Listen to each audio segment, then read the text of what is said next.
खेड मंडणगड मार्गावर एक भीषण अपघात घडला आहे.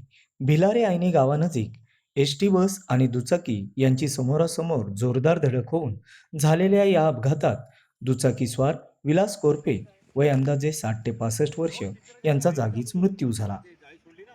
मृत विलास कोरपे हे ऐनी चव्हाणवाडी येथे रहिवासी असून ते खेड येथून आपल्या दुचाकीने ऐनी गावाच्या दिशेने जात होते. त्याचवेळी मंडणगडहून खेडकडे येणाऱ्या एस टी बसची भिलारे ऐनी गावाजवळ त्यांची समोरासमोर जोरदार धडक झाली.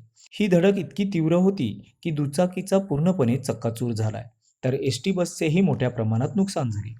अपघाताच्या तीव्रतेमुळे विलास कोरपे यांचा घटनास्थळीच दुर्दैवी मृत्यू झाला. या अपघाताची माहिती मिळताच स्वामी नरेंद्र महाराज संस्थानाची रुग्णवाहिका तात्काळ घटनास्थळी दाखल झाली.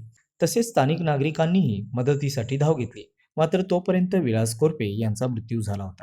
या घटनेनंतर काही काळ खेड मंडणगड मार्गावरील वाहतूक पूर्णपणे विस्कळीत झाली होती.